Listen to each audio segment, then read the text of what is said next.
What's up, everybody, and welcome back to another episode of Lake Monster Lures. In this one, guys, we are making a very traditional lure. It is a crankbait. It is a squarebill crankbait, to be exact. I've actually had this design for a while. There it is right here. Very traditional looking, in my opinion.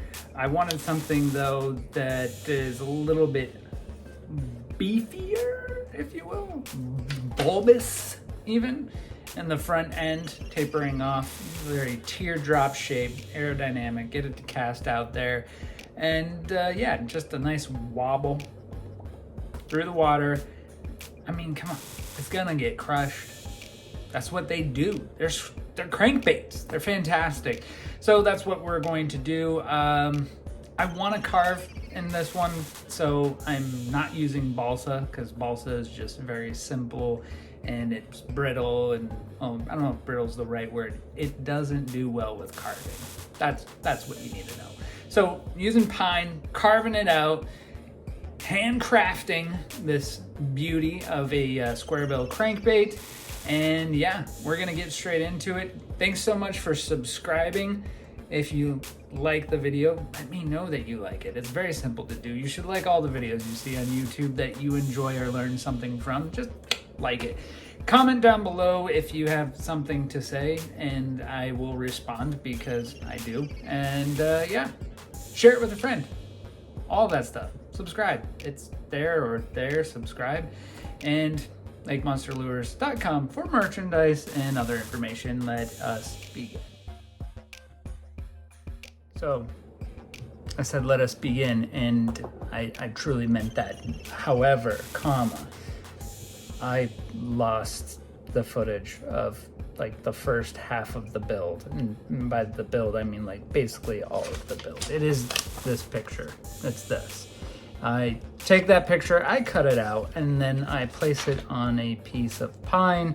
I glue it on using a glue stick. That's the technique that I enjoy to do. I use a bandsaw to cut it out. Once I have the profile cut out, I then work on the silhouette, if you will, the top-down view, in which case, when I cut out this profile, the technique that I like to do is I like to do it in two pieces, so that way I can super glue it back together, keeping that rectangular shape of the wood. That helps with symmetry. So that way when I am doing the top-down view, this view, yeah, it's already done, it stays symmetrical. See how that's symmetrical? It's beautiful. And then once that's done, I just snap it back off, so then you have the crankbait.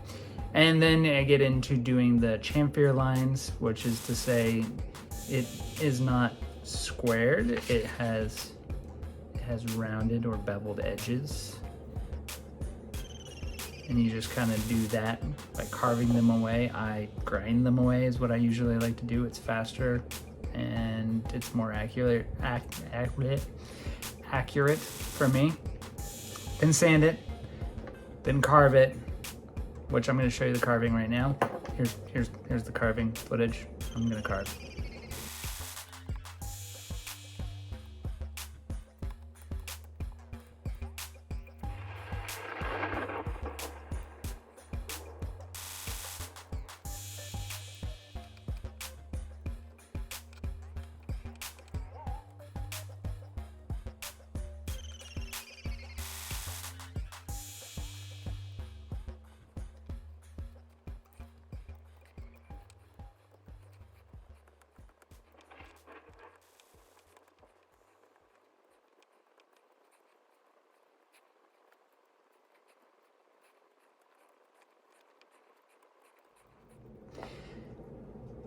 That was the carving footage. Amazing. And here it is with the bill attached. Guys, these screw eyes I ordered off of, I think, Amazon or eBay, but there's a link if you go to LakeMonsterLures.com. I link all the tools that I use and the products that I use for making my lures there. So it's the most affordable stuff because I'm very frugal and I want you to save your money as well. So instead of scouring the internet for your own, you can just trust that those links are most likely the best. You're gonna get the right screw eyes. I just do these. You can make your own, which I also do from time to time, and I use a tool. I've used a drill in the past, but I think that's overkill, and sometimes they get cattywampus and break. So just using there's a tool on there that I use, same thing that Engineered Angler uses. If you ever watch his videos, he's fantastic at making lures as well. It's just a wire twisting tool. I think it's made for fences, like wire fences. Anyway, got the tools on there, and then check out the belly. That's right, there's lead. It's weighted. It is weighted correctly. And if you're wondering how to weight it correctly, here's that. I'm gonna show you right now. Here's how to weight a lure correctly.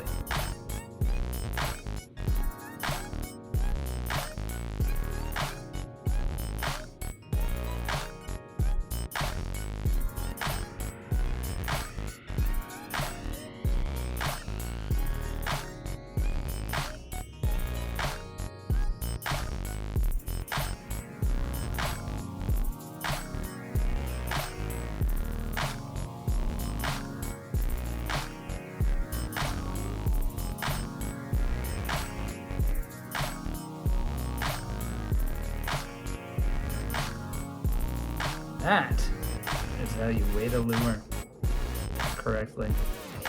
And then I attached the bib using epoxy, a 2-part epoxy, and the bib, I mean the bill, and that's Lexan polycarbonate. Got it from Fleet Farm. Or you can go to Menards or Lowe's or Home Depot, maybe. Don't quote me on that. I got it from Fleet Farm. And you know, just measure it out. Again, symmetry is key there. Make sure that it's symmetrical. I attach mine before I start painting, and then I put painter's tape over top of it so it doesn't get the overspray on there. And then I'm very careful not to get the top coat, which is UV resin. So I use UV resin as my top coat, which I'm going to show you after I'm done painting, so no worries, you will see the painting. I hope that this isn't a boring video. Comment down below if it is. Tell me what you want to see. Tell me so I know how to make my videos better for you. What do you want to see? Okay, so gonna paint it right now. And then that's the future because I haven't painted it yet. So I have no idea what happens after that. I do use 3D eyes that I pre-bought. Again, Amazon store, I have a link for those. And yeah, drill press, the size is there, right? I think I have this one as a 10 millimeter, so 1 centimeter size eye, big old eye. And yeah, then we're gonna go fish it and hopefully catch something, because that would be sweet. A video is always better if there's a catch. And if there is a catch, meaning that I catch something, not a catch as in something's wrong with the video. Anyway, if I catch something, promise me you will subscribe, please. This is my airbrushing box slash studio thing. Here we go. Watch this. We're in my guest bedroom, by the way, if you're wondering. It's very messy. There's parts over there. I'm gonna be making chatterbaits. Okay, here it is, the airbrushing box. And I used to have like a bathroom fan thing attached on the back side of here to then suck out all of the overspray and then dump it out the window. But I guess I don't really care at this point if I'm breathing in horrible things. Yeah, I don't know. Comment down below if that's awful for me, but I don't really think that the airbrush overspray is gonna really hurt me. Am I wrong? Am I horribly wrong? I could be. And then like I cut this thing out so I could put my camera here, which is to say my cell phone. And then I'm gonna film down in here. And then up top, I have a little light that I turn on, and there it is. If you're wondering how to set yourself up. And then I've used this thing before. It's not overly sturdy and it slides around unless I have the Velcro, but even then it's kind of wobbly. So that's not the greatest of tools. So I started using a helping hands which you can get these almost at any hardware store, but I do have it linked. You guessed it, in the Amazon store. Yeah, and so these things work really well. And that's also a reason why I have the eyes attached, because I can clip onto those and not mess up the paint job. So yeah, that's all that. And yeah, time to get to airbrushing. All right, so we're gonna start off this paint with just white everywhere. Put it on everything, just like primer. So that way you have something to, you know, have as a background color. And then I'm gonna go with kind of like a crappie design here.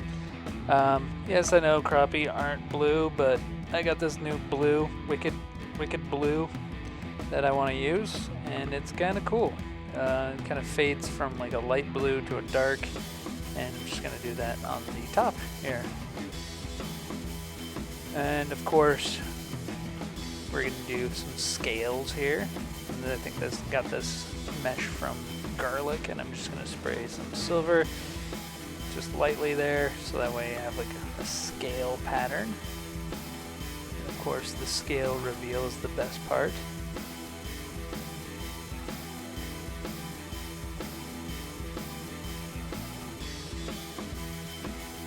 Ba-ba-da-ba, scales. And I'll clean that up with a little bit of blue later, but now I'm going to come in and do a little bit of speckling, if you will, for the crappie design. And that's just that same blue, but kind of more solidly done there, so it gives that crappie vibe. And then I put on the eye, and yeah, here we go. We are out here and we are ready to test out the squarebill. It is windy, it is pre-spawn, so my chances of catching a fish are not great. Well, pike, I can catch a pike, so that's my hope. I normally don't hope to catch a pike, but I do want to have a fish catch for y'all. So we're going to get into casting. I'm going to show you how it functions in the water, what the movement action is like, and yeah, I think it turned out pretty good, so let's take a look.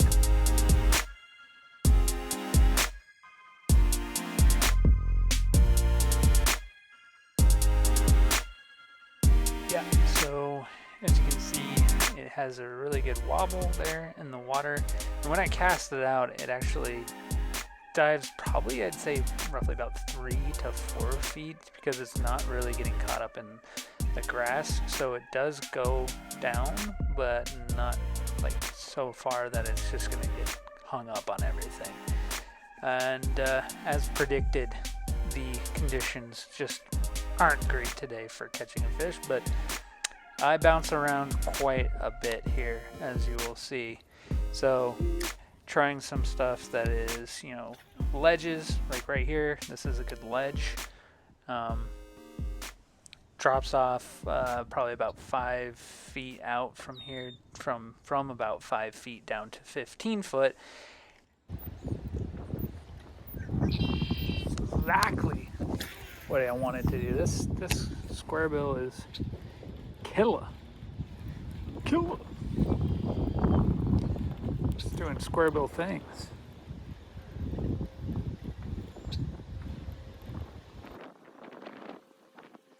And nothing was biting there, so then I switch up to another location where there is a point where they were staging up actually earlier in the week for the spawn, figuring that they would move off from those shallow points to something deep nearby. But again, with the cold weather, they were just pretty lethargic this day. I was catching most fish earlier in the week on a drop shot, so they're really on this finesse bite, and I had friends that were using live bait, leeches and stuff, and catching on that, but nothing on a moving bait. I used a lipless, I used a spinner bait, I used chatterbaits, even tried some top water, and nothing was biting when it came to that. Even the pike weren't biting, which is surprising. I actually snapped off in this location the day before on a pike on a drop shot. Didn't mean to catch the pike, but it definitely was biting on that. So the squarebill was not really doing it for me. And yeah, I was out here for a couple of hours, to say the least. But the lure performed extremely well, and I'm very proud of that. So yeah.